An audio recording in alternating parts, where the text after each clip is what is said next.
Berdoa dimulai.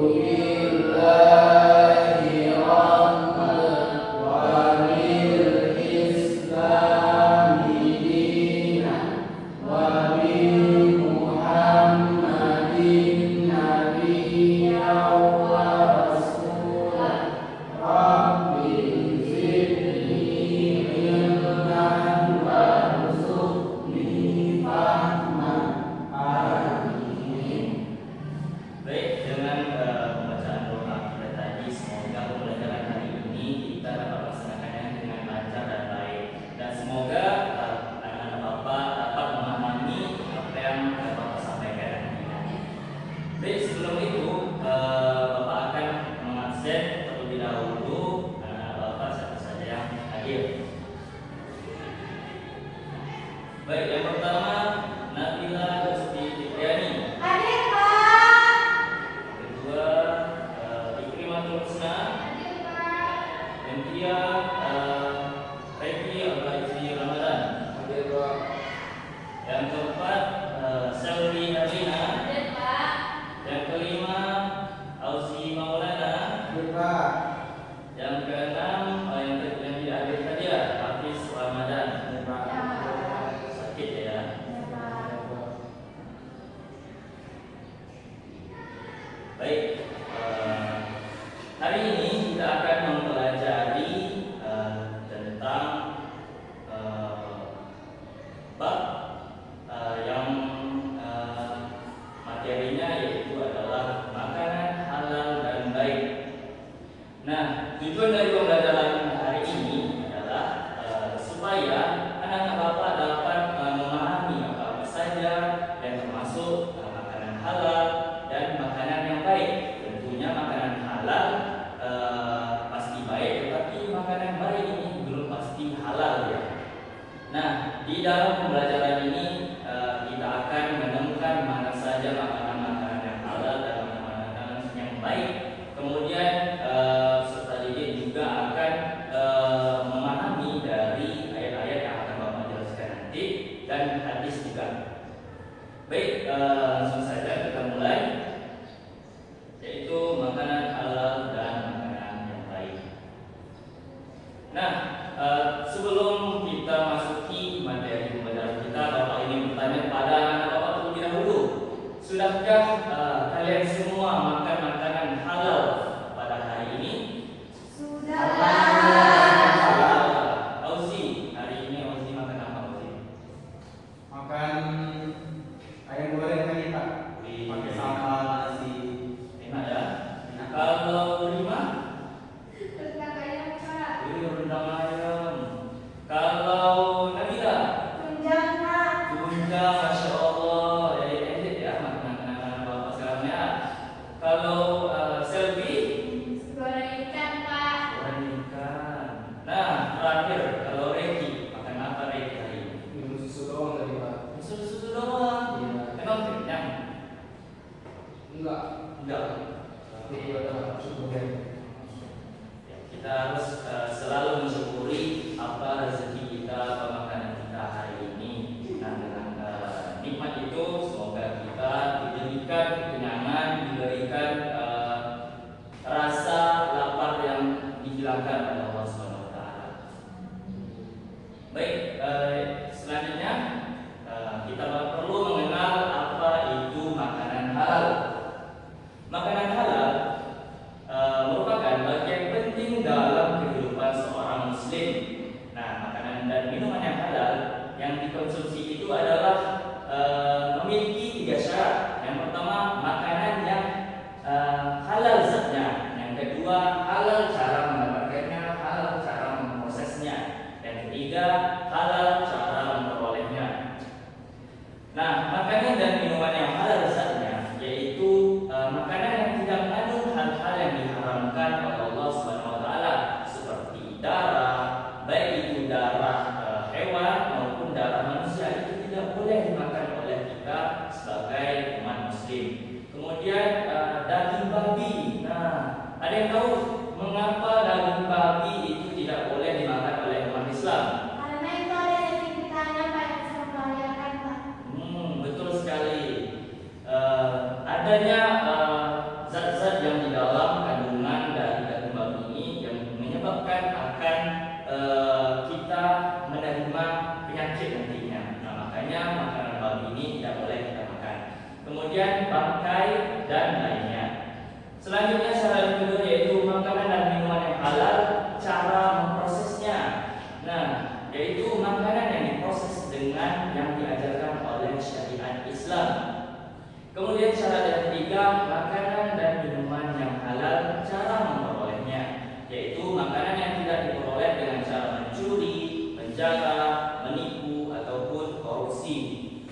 pencurian. Apakah pernah? Atau pernah melihat kawannya yang pernah mencuri? Pernah Pak. Reki, silakan. Kamu sih bukan gorengan yang ini tidak bayar Pak. Astagfirullahaladzim. Betul tak Uzi? Betul Pak. Astagfirullah. Kenapa Uzi berbuat seperti itu? Nggak tahu juga Pak. Gak tahu juga. Tapi sekarang udah Bapak. Sudah bertobat. Itu aja Pak. Doa dengan kita. Alhamdulillah. Baik, selanjutnya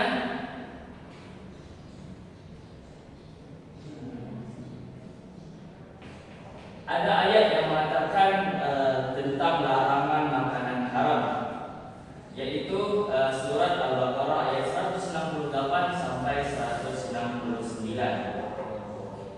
Yaitu ayatnya Bismillahirrahmanirrahim. Ya ayyuhan nasu kulu mimma fil ardi halalan thayyiban wa la tattabi'u khutuwatis syaitan innahu lakum aduwwun mubin. Innama ya'murukum bis-su'i wal fahsya'i wa an taqulu 'ala Allahi ma la ta'lamun. Artinya, wahai manusia, makanlah dari makanan yang halal dan baik yang terdapat di bumi, dan janganlah kamu mengikuti langkah-langkah setan. Sungguh setan itu musuh yang nyata bagimu. Sesungguhnya setan itu hanya menyuruh kamu agar berbuat jahat dan keji dan mengatakan apa yang tidak kamu ketahui kata Allah. Nah, dalam ayat ini Allah menegaskan bahwa kita sebagai umat muslim hanya boleh memakan makanan yang halal dan memakan makanan yang baik, tentunya yang bergizi bagi tubuh kita. Nah, kata halal dan thayyiban dari ayat ini maksudnya yaitu makanan yang diperbolehkan dan bergizi sehingga membuat badan kita sehat dan bugar. Kita dilarang mengikuti langkah setan yang selalu menjerumuskan anak cucu Bani Adam ke dalam makanan haram, seperti memakan makanan yang tidak jelas bagaimana cara memprosesnya, kemudian memakan makanan yang daging-dagingnya tidak diperbolehkan dalam ajaran Islam, seperti daging babi, daging anjing, daging hewan-hewan buas dan lainnya. Nah, manfaat atau pentingnya ayat ini adalah memilih makanan yang sesuai dengan syariat Islam. Contoh makanan yang harus dihindari seperti yang Bapak bilang tadi, daging babi, darah, bangkai, dan lainnya. Upaya menjaga kehalalan dan kebersihan makanan sangat penting untuk kesehatan dan kebersihan jiwa serta raga kita sebagai umat muslim. Selanjutnya ada ayat juga yang membahas tentang cara mensyukuri nikmat pemberian dari Allah SWT. Nah, Bapak ingin anak-anak Bapak yang membacakan ayat berikut. Silakan, ada yang mau? Reki Pak. Oke, baik, Reki, silakan. أعوذ بالله من الشيطان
Nah, dari ayat ini kita dapat mengetahui bahwa telah dijelaskan di dalam ayat ini makanan-makanan yang diharapkan umat Islam untuk memakannya, seperti bangkai, darah, daging babi, dan daging hewan yang disembelih dengan menyebut nama selain Allah. Tetapi barang siapa terpaksa memakannya, tentu kita dibolehkan untuk memakannya karena dalam keadaan yang darurat ataupun terpaksa. Tetapi semata-mata untuk meringankan rasa ataupun mengganjal rasa lapar kita, bukan untuk karena menginginkan untuk mencoba dari daging atau makanan tersebut. Karena jika kita menginginkannya ataupun iseng untuk mencoba dari makanan haram tersebut, maka kita akan mendapatkan dosa yang sangat besar dari Allah SWT. Nah, surat Al-Baqarah ini juga menekankan pentingnya mensyukuri nikmat dari Allah SWT melalui tentunya usaha kita, upaya kita untuk mengkonsumsi makanan halal. Kemudian makanan halal bukan hanya ada logo halalnya aja, tetapi juga kita harus melihat bagaimana cara memperoleh makanan tersebut, bagaimana cara makanan tersebut diproses atau dimasak. Nah, kemudian dalam ayat ini juga mewajibkan untuk memilih makanan yang halal sebagai tanda syukur kita kepada Allah SWT. Kemudian makanan halal juga meningkatkan kesehatan fisik kita, sehingga badan kita bugar dan aktivitas kita berjalan dengan lancar. Kemudian menghindari makanan haram sebagai bentuk kepatuhan kepada Allah SWT. Kemudian dengan kita makan makanan halal dan juga menjalani hidup yang sehat dan spiritual akan membuat arah hidup kita sejalan dengan prinsip-prinsip ajaran Islam yang telah diajarkan oleh Allah SWT dan Nabi Muhammad SAW.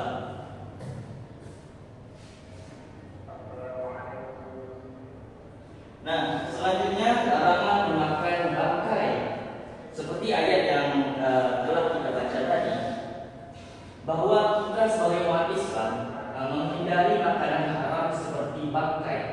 Nah, anak-anak bapak tahu enggak, apakah semua bangkai itu tidak boleh dimakan oleh umat Islam?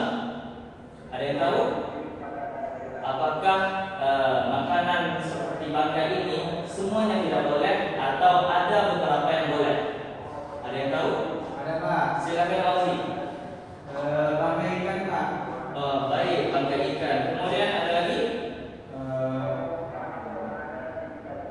Bangkai belalang. Ya, bangkai belalang. Nah, itu adalah salah dua contoh dari bangkai yang boleh kita konsumsi atau bangkai yang boleh kita makan. Dan bangkai tersebut tidak mengganggu kesehatan fisik ataupun spiritual kita karena telah dibolehkan dalam ayat Al-Quran. Selanjutnya hadis Nabi.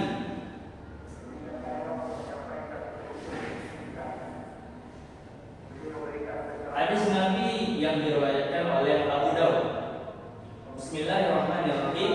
Haddatsana Muhammad bin Mustafa Himsi, haddatsana Muhammad bin Harbi, an Zubaydi, an Marwan ibni Rubah, At-Ta'libi, an Abdurrahman ibni Abi Auf, an Al-Miqdam ibni Ma'di dari an Rasulullah sallallahu alaihi wasallam qala ala la yahillu hunabin minas sabai wala himaru ahli wala nuqata min mali mu'ahadin illa an yasta'min anha wa ayyuma rajulin andafa qauman falam yaqruhu fa inna lahu ayyuqilahum bimithli ra. Artinya diceritakan kepada kami Muhammad bin Al-Musaffah Al-Himsi dari Muhammad bin Hab dari Az-Zabadi dari Marwan bin Rubah At-Taglibi dari Abdurrahman bin Auf dari Al-Miqdam bin Ma'di dari Rasulullah, beliau bersabda, ketahuilah tidak halal hewan buas yang memiliki taring, keledai jinak, mu'ahad atau yang menjalin perjanjian kecuali ia tidak membutuhkannya, dan siapapun laki-laki yang bertamu kepada suatu kaum dan mereka tidak menjamunya, maka baginya untuk menuntut ganti yang seperti jamuan untuknya. Hadis riwayat Abu Dawud. Nah, hadis ini menjelaskan atau mengingatkan kita bahwa pentingnya mengkonsumsi makanan yang halal dan baik. Bukan baik saja, tetapi juga harus kita mengetahui makanan tersebut halal dari cara memprosesnya, dari cara memperolehnya. Kemudian makanan halal tidak hanya berkaitan dengan hukum, tetapi juga dengan keberkahan yang diperoleh dari makanan tersebut. Nah, dari hadis ini juga contoh sikap Rasulullah dalam memilih makanan halal dan baik menunjukkan keteladanan bagi umat Islam yang harus meneladani sifat dari Rasulullah SAW tersebut. Kemudian keberkahan dari makanan halal berpengaruh terhadap jiwa dan amal seseorang. Nah, selanjutnya di sini ada kita menonton sebuah video yang menceritakan tentang makanan halal dan makanan haram. Simak video berikutnya, nanti akan Bapak tanya.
Nah, dari video tersebut Bapak ingin bertanya, tadi ada dibilangnya hewan yang tidak boleh dimakan,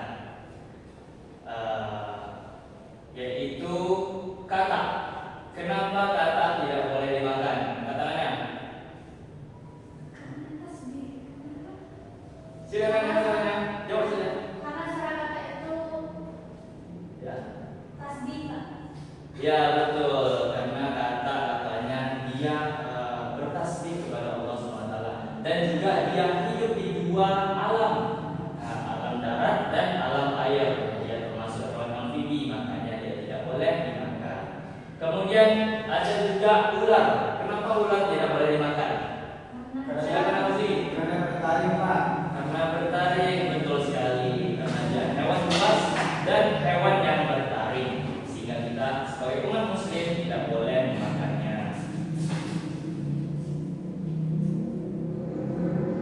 Selanjutnya, nah, dari makanan halal tentunya ada berkah yang kita peroleh. Rasulullah SAW berpendapat bersabda bahwa dengan memilih makanan yang halal dan baik menunjukkan bahwa kita bersyukur pada Allah SWT terhadap rezeki yang kita dapatkan hari itu, serta mengajarkan umat untuk menghindari yang haram demi keberkahan dan kesehatan. Kemudian perilaku yang menentukan konsumen yang halal. Ada 3 perilaku. Yang pertama, jujur. Konsumen yang mengkonsumsi makanan yang halal harus berperilaku jujur dalam memilih dan membeli suatu barang, menghindari kebohongan dan penipuan. Perilaku yang kedua yaitu bersyukur. Nah, ciri-ciri konsumen yang memakan makanan yang halal, ia selalu bersikap bersyukur terhadap kenikmatan makanan halal yang dimakannya. Kemudian dengan bersyukur tersebut dapat meningkatkan kualitas spiritual dan hubungan sosialnya kepada sesama manusia. Kemudian perilaku yang ketiga adalah menjaga kebersihan. Nah, orang-orang yang selalu memakan makanan yang halal, dia terbukti dalam menjaga kebersihan makanan dan kewajibannya. Kewajibannya dalam membersihkan, dalam mengkonsumsi makanan yang sehat, dan memastikan bahwa makanan yang dikonsumsinya itu halal dan sesuai dengan syariat Islam.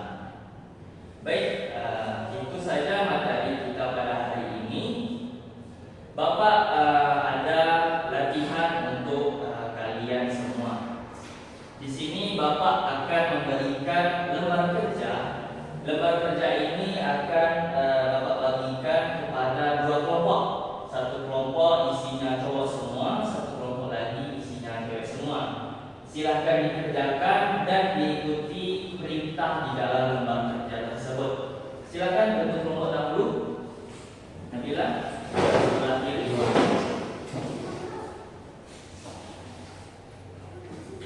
Ya, agak merapat sedikit.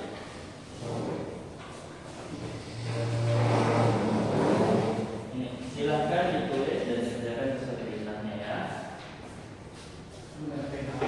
Tapi Bapak tunggu 5 menit ya.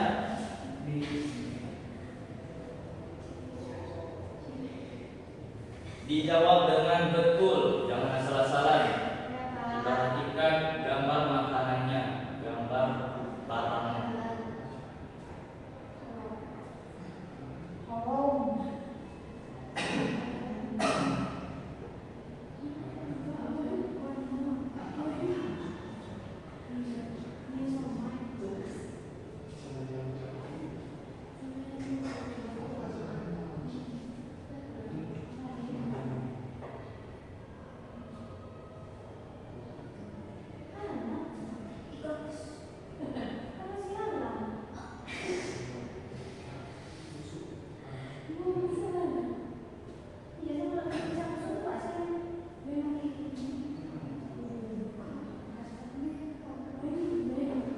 Dapat kedua.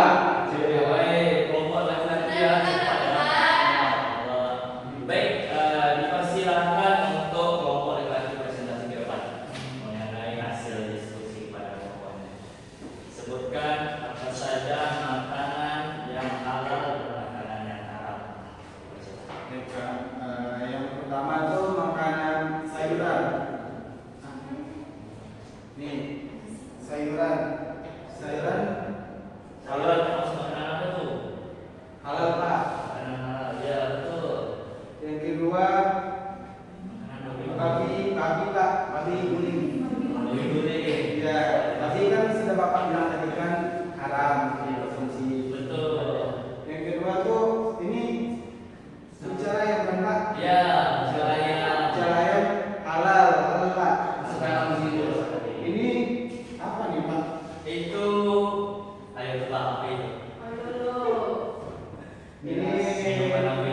minuman yang memabukkan Pak. Betul sekali. Jadi haram. Termasuk Haram. haram. Yang kedua, jus Pak. Jus. Itu baik untuk konsumsi Pak, halal. Terus ada martabak Pak. Martabak. Halal. Ah, Ini pisang ini sebenarnya halal Pak, tapi kan sudah busuk, banyak mengandung penyakit ya, Pak. Jadi haram Pak. haram, betul sekali. Terus ada campur Pak, campur ya, campur Pak. Ya, betul. Ini halal. Terus ini jamu Pak. Ya. Nah, jamu ini juga halal Pak. Baik, betul semua. Terima kasih kepada kaum hati. Selanjutnya kaum perempuan, silakan presentasi.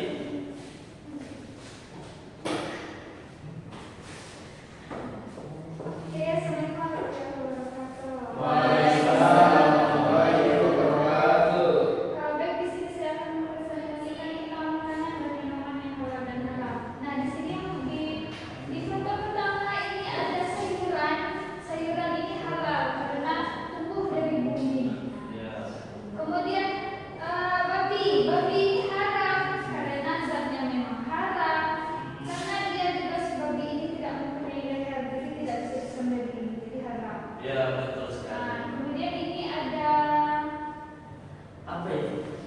itu lah, ayam, bucar ayam. Ayam. Nah, bucar ayam ini halal karena zatnya halal, cara penyembelihnya halal. Kemudian ini ada khamar. Nah, ini haram karena banyak mudaratnya. Ini jus orange, jus jeruk. Ya. Jus jeruk ini sangat banyak manfaatnya, ada vitamin C, jadi halal. Kemudian ini martabak. Martabak ini halal karena dari bahan-bahan yang halal. Kemudian buah. Kenapa buah ini haram? Karena dia busuk. Karena akan memberikan dampak negatif bagi tubuh kita kalau kita memakannya. Kemudian ini sop buah. Nah, ini halal ini karena terdiri dari buah-buah. Kemudian ini ada jamu. Jamu ini halal untuk memberikan kesehatan bagi tubuh kita. Ya, betul. Baik, terima kasih Bapak telah mempresentasikan hasil diskusinya. Baik, kemudian dengan berakhirnya materi yang telah Bapak sampaikan, kemudian juga telah mengerjakan lembar kerja tadi, maka kita akan menutupi pembelajaran pada hari ini. Sebelum menutup pembelajaran pada hari ini, ada yang ingin menyimpulkan pembelajaran hari ini bagaimana? Silakan. Saya Pak. Baik, pada Nabila, silakan. Oke Pak, makanan yang kita lihat itu belum tentu dia baik, tapi belum tentu halal karena kita tidak melihat dari segi proses penyembelihannya, pembuatannya, cara mendapatkannya, seperti itu Pak. Baik, betul sekali. Nah, Bapak berbuat lagi ya. Nah, yang dibilang oleh anak Bapak yaitu Nabila sudah sangat betul sekali. Nah, Bapak berbuat kembali bahwa makanan halal ini sangat penting untuk kebutuhan hidup kita sebagai umat Muslim.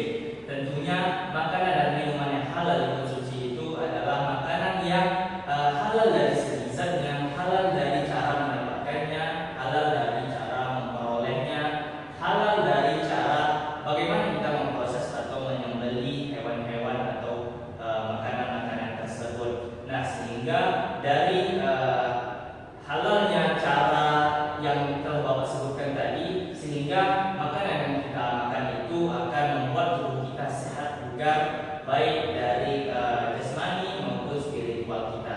Nah, demikian dari penjelasan ataupun materi yang kita pelajari hari ini.